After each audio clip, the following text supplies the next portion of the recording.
쿠키뉴스 조현우 기자와 함께하는 워키토키 시작하겠습니다. 오늘도 스튜디오에 조 기자 나와 있습니다. 안녕하세요. 네, 안녕하세요. 자, 오늘은 어떤 내용 두고 이야기 나눠볼까요? 지난 2월 정부는 최저임금위원회를 구간설정위원회와 결정위원회로 이원하는 방안을 마련했습니다. 일선 소상공인의 입장을 반영하려던 취지인데요. 하지만 결국 이를 포기하고 기존 결정체계를 유지하기로 했습니다. 그래서 어떤 부분이 유지되는지 또 달라지는 부분이 있는지 살펴보겠습니다. 네. 자, 오늘은 최저임금 관련해서 살펴보겠습니다. 자, 앞서서 정부가 최저임금법 개정안을 국회에 제출했습니다. 하지만 법안은 처리되지 않았고 결국 기존 결정체계를 유지하기로 했다고요? 네, 그렇습니다. 이재갑 고용노동부 장관은 지난 5월 13일 세종정부청사에서 고용노동 현안 브리핑을 열었습니다. 이 장관은 이미 종료된 4월 임시국회에서 최저임금 결정체계 개편 입안이 이루어지지 않아 2020년 적용 최저임금은 현행법 절차에 따라 진행하기로 결정했다, 이렇게 밝혔습니다. 네, 왜 그렇게 결정을 한 건지 그 배경도 좀 들어볼까요? 네, 내년도 예산안 편성이 8월 말로 다가왔기 때문입니다. 실업 규모와 재정 지원, 일자리 사업, 각 부처의 인건비와 민간 위탁비 등은 당해년도 최저임금을 기준으로 편성되는데요. 그동안 최저임금위원회 공익위원 8명이 사퇴하는 등 여러 가지 문제가 있었기 때문입니다. 네, 뭐 국회가 정상화되지 않은 탓도 있겠지만 최저임금위원회 공익위원들이 집단으로 사퇴했습니까? 네, 최저임금위원회 공익위원 가운데 8명은 지난 5월 9일 사퇴 입장을 공식 발표했습니다. 최저임금위원회 공익위원은 총 9명이지만 정부 당연직인 임승순 상임위원을 제외하면 사실상 공익위원 전원이 사퇴하는 셈이었습니다. 그럼 빨리 또 새롭게 재구성을 해야겠군요. 네, 고용노동부는 최저임금과 노동시간 단축은 우리 사회와 경제에 미치는 영향이 클 뿐만 아니라 포용적 노동시장, 사람 중심 일자리를 위한 핵심 정책이라면서 2020년 적용 최저임금 심의가 올바르게 진행될 수 있도록 최저임금위원회 위원 재구성을 조속히 완료할 것이라고 말했습니다. 네, 뭐 정부에서는 빨리 재구성하겠다라고 밝혔지만 이 정부 결단과는 달리 내년도 최저임금이 충분한 의견 수렴 없이 그냥 또 처리될 수 있다라는 우려가 나오고 있다고 들리던데요. 네, 2020년 최저임금의 경우 고용노동부 장관이 8월 5일까지 고시해야 하기 때문입니다.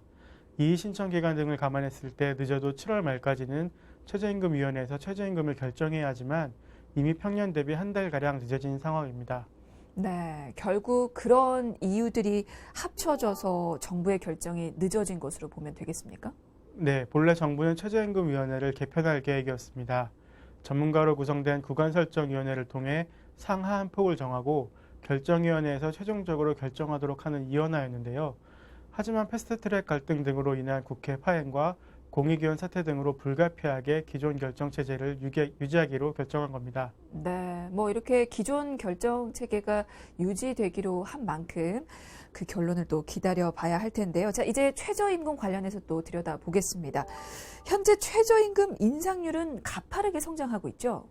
네, 최근 5년간 인상률이 60.3%로 OECD 국가 평균 인상률인 32.7%보다 2배 가까이 높습니다.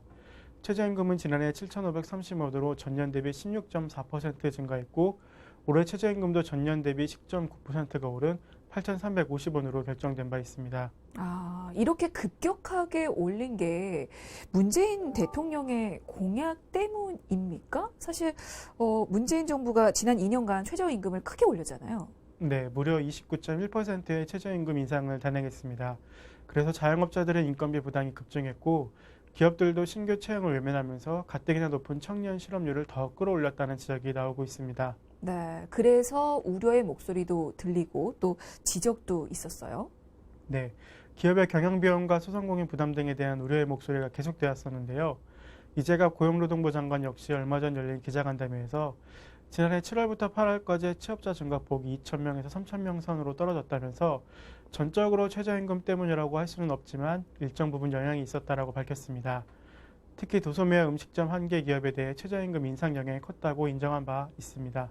네, 뭐 2년 새 최저임금이 크게 오르면서 관련된 또 부작용들이 지적이 되고 있는데요. 그와 비슷한 의견을 내는 건 다른 기관들도 마찬가지라고요. 네, 국민경제자문회의, 경제사회노동위원회, 소득주도 성장특별위원회 등 대통령 직속 기구들도 문재인 정부 2주년 경제노동정책 토론회를 열고 최저임금 정책에 대한 속도 조절을 요구한 바 있습니다. 그러면 최저임금 속도를 조절하라는 건 왜, 어떤 이유에서입니까? 이재민 국민경제자문회의 부의장은 최저임금의 급격한 인상은 경제에 상당한 충격을 주는 조치임에도 불구하고 속도와 방법에 대한 충분한 고려 없이 추진됐다면서 노사관계 개선과 사회 협약을 더욱 어렵게 만들었다라고 지적했습니다. 네, 여러 분야에서 급격한 최저임금 인상을 두고 속도 조절의 필요성을 이야기하고 있는데요. 얼마 전에는 또 문재인 대통령 역시 우려스러운 모습을 보였죠. 네, 문재인 대통령은 취임 2주년 대담에서 2020년까지 1만 원으로 최저임금을 인상한다는 대선 공약에 얽매여 무조건 올리기보다는 우리 사회와 경제가 어느 정도 수용할 수 있는지를 적정선을 찾아 결정해야 한다라고 밝혔습니다. 사실상 공약 철회의 뜻을 밝힌 겁니다. 네. 그리고 올해는 일단 기존 반식대로 심의하기로 했지만 결국 관심사는 내년 이 최저임금이 얼마나 인상될지 그 부분입니다. 개편안이 적용되지는 않았지만 속도 조절은 좀 어느 정도 이루어질까요? 네, 이재갑 고용부 장관은 최저임금의 급격한 인상이 소상공인과 자영업자에게 어려움을 줬다면서 사회적 수용도를 높이기 위한 노력을 하겠다고 밝혔는데요. 하지만 그간 업계에서 요구했던 업종별 차등화를 의무화하는 것은 어렵다라고 밝혔습니다. 네, 최저임금 속도 조절 가능성이 높아지면서 이에 대한 노사 간 또 전문가 간의 입장이 갈렸다고 하는데요. 각 업계 입장을 좀 살펴볼까요? 네, 먼저 경영계의 경우 지난 2년 연속 최저임금 인상률이 과도하게 높아 자영업자들의 어려움이 커지는 여러 문제가 생겼다는 입장입니다.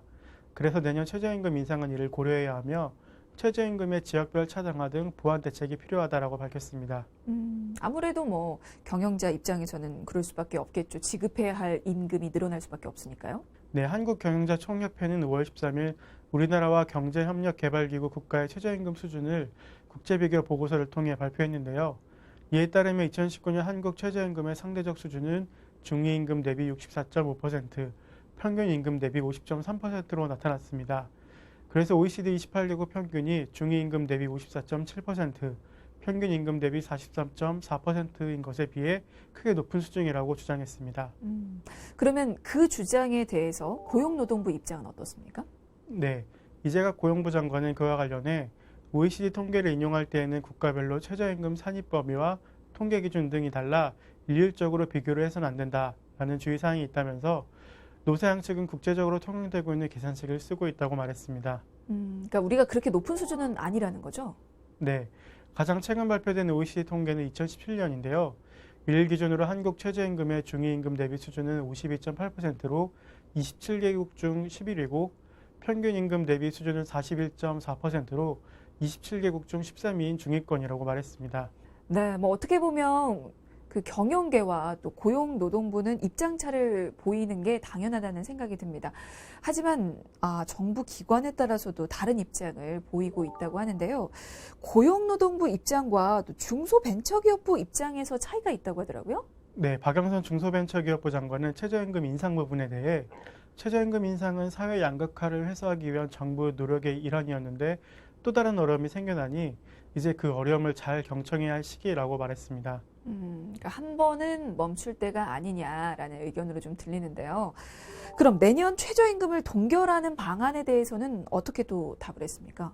네, 그 질문에는 장관 인사 청문회 때도 경제 상황에 따라 동결에 가까운 수준도 고려해야 한다고 답했는데요.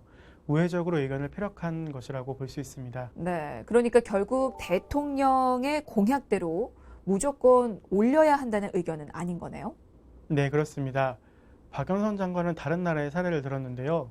최저임금은 국내만의 문제는 아니며 세계 각국이 몸살을 앓고 있다며 최저임금을 많이 올린 프랑스는 청년 실업률로 힘들어하고 독일은 많이 올리지 않았더니 다른 문제에 직면해 있다고 지적했습니다. 그래서 최저임금의 인상법은 정답이 없다고 생각한다면서 균형점을 어떻게 찾느냐가 유능한 리더이고 유능한 정부라고 생각한다 이렇게 밝혔습니다. 네. 자, 이렇게 최저임금 인상 속도를 두고 업계별로 그리고 기관별로 엇갈린 반응을 보이고 있는데요. 노동계는 한결같은 입장을 또 고수하고 있죠? 네. 노동계는 최저임금 인상이 저임금 노동과 양극화 해결에 도움을 준다는 점을 강조하고 있습니다. 김은기 민노총 정책국장은 문재인 정부 최저임금 인상 효과로 저임금 노동 문제가 나아지고 있다고 말했는데요. 저임금 노동과 양극화를 해결하기 위해 공약 수준의 최저임금 인상이 필요하다면서 소상공인의 어려움이 있지만 그런 부분은 정부가 정책적으로 해결해야 한다라고 밝혔습니다. 그러면서 일본의 경우 편의점주들이 본사와 단협을 통해 최소소득을 보장받는다고 덧붙였습니다. 네. 자, 정리를 좀 해볼까요? 경영계에서는 OECD 회원국 중에서도 우리나라의 이 최저임금 인상 속도와 상대적 수준이 높다고 말하고 있고요. 그리고 노동계는 최저임금의 인상이 필요하고 그리고 소상공인에 대한 지원은 또 정부가 따로 마련을 해야 한다고 맞서고 있는 상황인데요. 앞으로 결정이 남았습니다. 자, 그렇다면 내년 최저임금 결정 심의는 어떻게 하게 될까요? 네, 정부는 2020년 적용 최저임금 심의를 현행법에 따라 진행하더라도 최저임금 결정의 합리성과 공정성을 높일 수 있는 방안을 최저임금위원회와 협의하기로 했습니다. 앞서 고용부는 지난 3월부터 계속해온 업종별 최저임금 영향에 대한 현장 실태 파악에 대해 공개 토론회를 거친 이후 최저임금위원회 사무국과 공유하기로 결정한 바 있습니다. 네. 그러니까 급격한 최저임금 인상으로 서민들의 시름이 깊어진다라는 그런 지적이 나오니까 정부가 이들을 상대로 조사한 고용 실태 등을 최저임금 심의 과정에 또 반영하기로 한 거군요. 네. 고용노동부는 지난해 11월부터 최저임금에 민감한 일부 업종에 대해 집단 심층 면접 방식으로 최저임금 영향을 조사했습니다. 조사 결과를 최저임금위원회와 전원회의 심의 참고 자료로 제출한다고 밝혔는데요. 조사 대상은 도소매업, 음식 숙박업, 공단 내 중소제조업, 자동차 부품 제조업종 등 최저임금 영향을 많이 받는 4개 업종이며 각 20여 개 사업체를 추려 사업자 및 근로자 심층 면접을 하되 주로 사업자를 대상으로 진행했습니다. 그러니까 결정의 참고 자료로 사용을 한다는 건데 최근 정치권을 비롯해서 경영계에서 제기하는 이 최저임금 인상 속도 조절 필요성에 대해서 정부가 이 내용을 명분으로 사용할 가능성도 있을 수 있는 걸까요? 네, 맞습니다. 특히 이번 조사 결과가 최근 경제 하강 국면에서 이루어진 가파른 최저임금 인상이 이들 취약 업종의 고용 및 매출에 악영향을 미친 것으로 나왔기 때문에 최저임금 인상률 완화 기조를 반영할 명분으로 활용할 가능성이 높은 상황입니다. 네, 최근 2년 동안 최저임금이 가파르게 오르면서 이 자영업자들의 폐업률이 또 높아졌고요. 그리고 고용률도 최악으로 치달았다는 판단에 정부가 이 속도 조절 카드를 빼든 것으로 보이는데요. 또 국제통화기금에서도 최저임금 인상과 관련한 내용을 전달했다고요? 네. 최저임금 인상을 노동 생산성 증가와 연동시키고 중소기업에 대한 지원을 단계적으로 줄일 것을 한국 정부에 권고했습니다. IMF는 그와 같은 내용을 담은 2019 연례협의 결과 보고서를 발표했는데요. 이번 보고서는 지난 2월 IMF 연례협의단이 우리나라를 찾아 정부, 한국은행 등과 논의한 자료를 바탕으로 만들어졌습니다. 네, 그 결과 보고서에는 어떤 부분을 강조하고 있습니까? 노동과 상품시장 개혁은 잠재 성장을 촉진하는 중요한 요소라며 노동시장의 이중성을 완화하고 민간 부분의 일자리를 창출하기 위해 유연성과 안정성을 동시에 높여야 한다고 강조했습니다.